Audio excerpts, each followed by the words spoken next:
So I finally got around to making my Portal 2 review. And let me just say that this game was very good. It was a lot of fun, and for those of you that haven't played Portal 1 and just went straight to Portal 2, I'd recommend you going to Portal 1 because Portal 1 makes so much more sense to put these two together when you play them. Especially, I mean, there's no big reason to not play Portal 1 since it's such a short game. I mean, I think it was like 5 hours, 4 hours maybe. You could beat it within 4 hours, I think. It's such a short game and it's so much fun, and it's just, I think it's almost more surprising in the plot than Portal 2. Portal 2 is a great story and there were some twists, but I think it was more about introducing new forms of puzzle solving. It got a lot more complicated than Portal 1 could ever have because Portal 1 was so short. But Portal 1 was more surprising. Like, it just hit you out of nowhere where you're like, whoa. That's what I think that Portal 1, that's what Portal 2 didn't have. That whole, that surprise where you're like, what the hell just happened?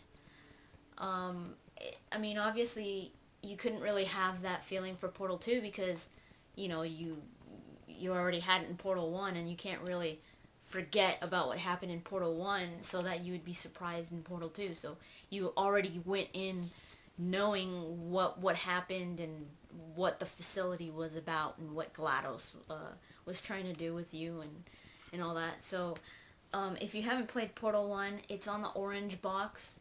It has Half-Life 2, Team Fortress 2, and Portal. I'm sure this is like really cheap right now, and it's this is a really good buy, even if it's just for Portal. I mean, Half-Life 2 is really good too, but Portal, I would recommend all of you to play Portal because it's very, very good game. With Portal 2, I don't know if you guys have read the online comic for Portal 2. It would help a lot if you really want to understand what happened, not only in Portal 1, but also in Portal 2, because it just all of a sudden starts off and you're in this room and you're like, wait, okay, what happened? Why am I here? Or, you kind of like wonder. I'll put the website in the description so that you guys could check that out, because it's a short comic. It's probably like 20 pages or something like that. It's drawn very psychedelic. It's very weird and abstract, but it ties Portal 1 to Portal 2, and it also kind of gives an explanation of what was going on in Portal 1. I don't know if you remember, like all the little written signs and like symbols and stuff on the walls. It explains who did that and why they did it, and why.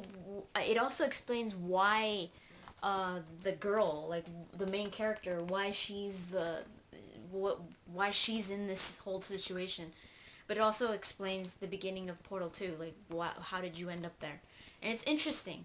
So I'll put that in the description. You guys should really check that out because it is interesting to know. I didn't know about the comic until my brother told me, and a lot of people don't seem to know about it. So I'm telling you guys right now that you should go and read it because it's pretty good, especially if you like Portal 2.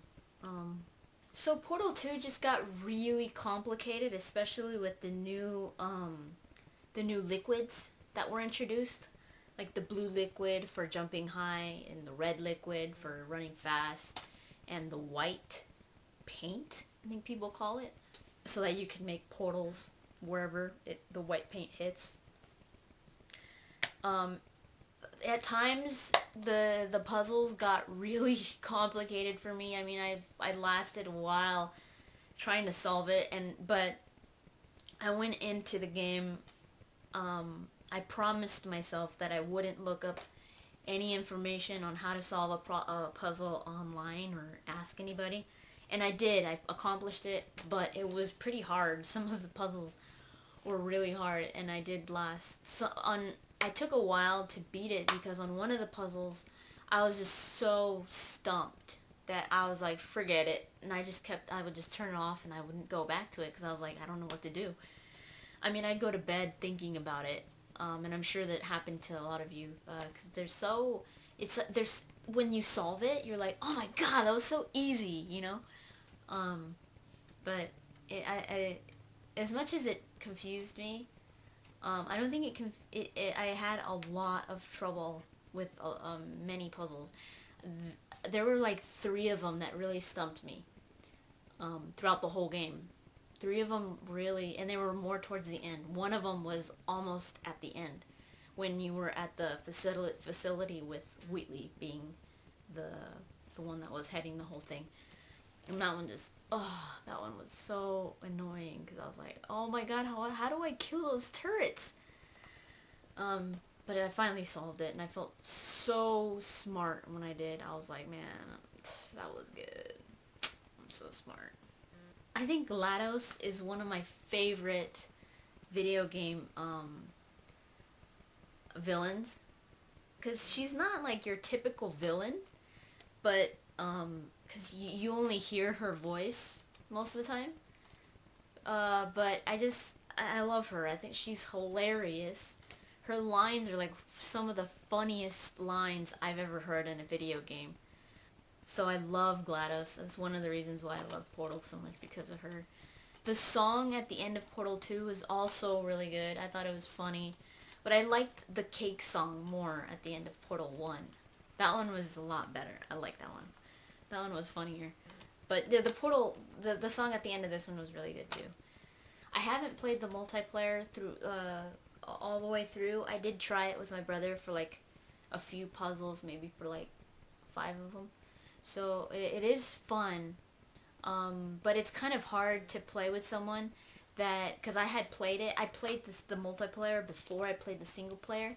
He had already been playing the single player, so he was already like, you know, he remembered how to use things, and he already had like he already had that whole system down where you look at everything and you're like, okay, if I put a portal there, you know. But if you go into playing this game without remembering how to do anything, or without your brain being in that state where you observe everything, where you just kind of walk into it and you're like, that's how I walked into it, and it sucked because my brother was like, come on, put the portal right here, duh. So the game, it does require you playing it more and more, because then you get into that, your brain just gets into that mode, that puzzle solving mode. And the first few times it's just like, you know, it's just, it's hard to get into it. At least it was for me. I was like, oh, I don't remember which one is the orange portal and which one is the blue portal, and I just mess up the puzzle for my brother and he'd get all pissed off, and I was like, forget it, it sucks playing with you. But now I want to go back to playing multiplayer, because now I'm still in that groove, so I think it'd be a lot easier and a lot more interesting. You know, another thing that I really liked about Portal 2 was being able to go to the old facility, like what was it, like the 1940s, 1950s facility or something? The old one, where you get introduced to the new liquids. That was really cool. I love that there's three people leading you on throughout the whole game. Like, first it's GLaDOS, and then it's what's his name? I forgot his name. The dude from the old facility. I forgot his name. He has a weird name. That guy. And then Wheatley at the end. So I thought that was really cool, because they all have their silliness. I think GLaDOS is the funniest, but they all were really interesting to hear because they were all pretty funny. So yeah, overall it's a really good game. I loved it. I had a lot of fun with it. It's more than just a puzzle game. A lot of people think that it's just for puzzles, especially Portal 1. But it has such a great they do such a great job at incorporating an actual story to it. So that's one of the reasons why I love Portal, because it's not just a puzzle game. They incorporate so much more to it. I do recommend you guys playing it, but I recommend you guys playing Portal 1 first. And if you already played Portal 2 and you never played Portal 1, go back and play Portal 1 because you're missing out on so much. Seriously. I mean, just the experience of it was amazing. I don't think I've ever experienced anything like I did with Portal 1. It was just such a big twist, like a Shyamalan twist, where you're like, what? Oh my god. So don't forget to check out that Portal 2 comic. It's pretty interesting. I'll see you guys later.